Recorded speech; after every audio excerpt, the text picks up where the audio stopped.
Are you being nickel and dimed by streaming? Prices keep going up, but the hikes in your inbox are just the beginning.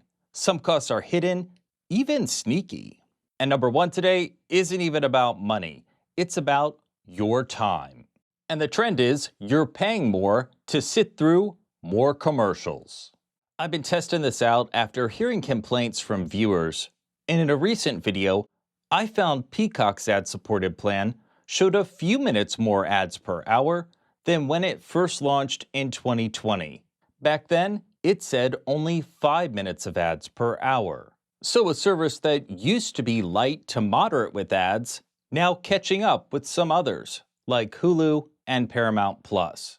So here's how I'm handling this as someone who has a pretty good tolerance for ads. First, I'm sticking with those ad-supported services that I can get for a deal, and I know that I'll use even with the increased ad load. And second, for part of the year, I've started to rotate in one ad-free service at a time. We all know about the upcharge for ad-free, but number two today, let's talk about the ways that you can end up paying more for things you'd expect to be included with any subscription tier. Here's a look at Netflix's standard and premium plans side by side. Because if you want to stream in 4K or watch or download on more than 2 supported devices at a time, well, you're going to need the premium plan, the most expensive one. And now there's also extra charges to add members to your account. This is how Netflix is cashing in on people who used to share passwords, something once allowed, but now banned. And on the live TV streaming side, there's plenty of upselling too. YouTube TV's 4K Plus add-on, that's a good example. It unlocks 4K content, unlimited streams at home, and downloads for offline viewing. But some of its competitors don't charge extra for 4K, and really, that's the way it should be, especially since very little live TV content is actually in 4K. It doesn't matter what service you've got, these are the type of charges that creep in quietly, and all of a sudden, you're paying a whole lot more than the base plan pricing you see advertised so much. We're up to number 3 today, and that's paying for access. So far today, we talked about how entry-level plans can mean sitting through more ads with fewer features, but there can also be compromises when it comes to the content itself. Peacock and Paramount Plus, they both charge more for access to your local station, though much of the live sports remains available on the cheaper tier. ESPN does this too with its new app. The Select tier offers only a fraction of the content of ESPN Unlimited, which costs several times more per month.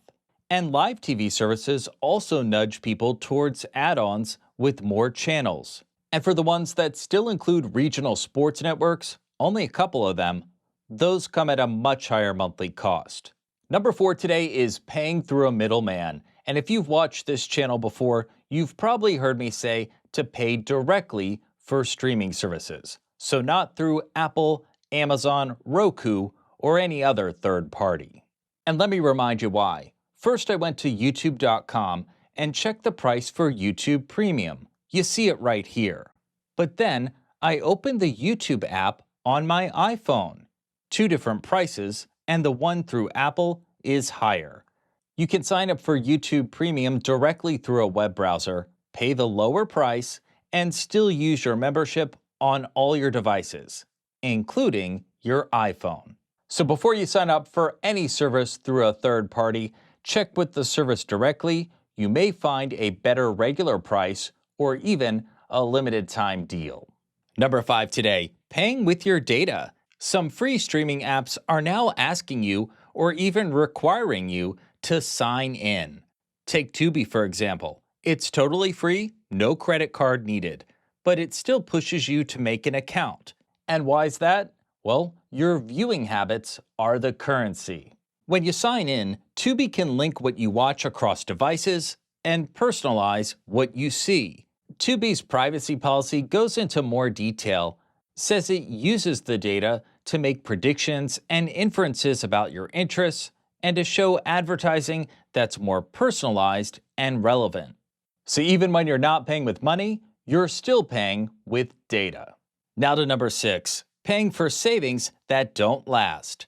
Black Friday deals and other promos are a big part of my personal saving strategy, but they come with a catch. Usually, you've got to be a new or returning customer. You can usually get around that by using a spouse's email address or creating a new one of your own. But more importantly, here's how I prevent bill shock.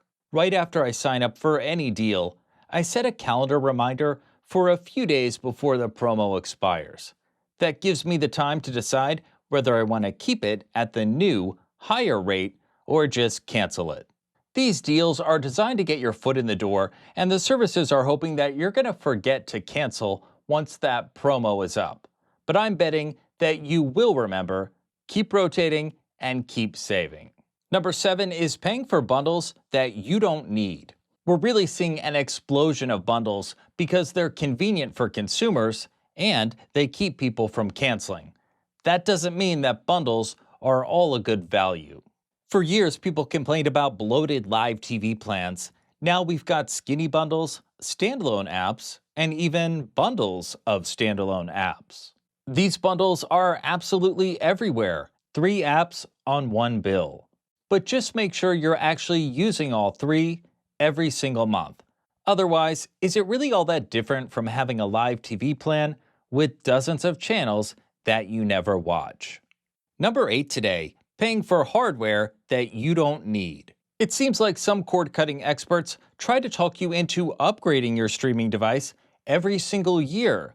This channel isn't one of them, and that's because the upgrades are incremental and usually not worth it.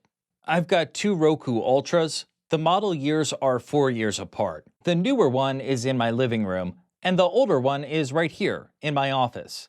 And while the newer one's got some improved features, my favorite being the backlit remote, the old one is still a great device and one that I use every day. So here's what I put on your checklist when buying a streaming device. Access to a wide variety of apps, streaming in 4K quality, and a remote with voice controls. And if you've already got a smart TV that gives you fast, easy access to all your apps, then a separate device is only optional. A lot of people just use their smart TV's interface, no problem. Number 9, paying taxes and fees that you didn't expect. And with the rise of cord cutting in recent years, more states and cities are starting to tax streaming. Here in Florida, there's a communication services tax. State and local combined, it's about 13% where I live.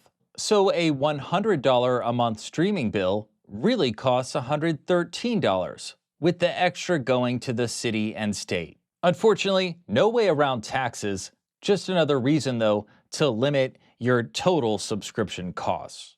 We've made it to number 10, and that's paying for internet speed that you'll never use. I get it, we're all spending a lot of time streaming, so it makes sense to wonder if you need a faster internet plan because of it. In most cases, you just don't. You see ads for gig speed, even 5 gig internet now, but you're not always hearing about the real use cases. Here on Netflix's website, for example, it says Ultra HD requires 15 megabits per second. That's it.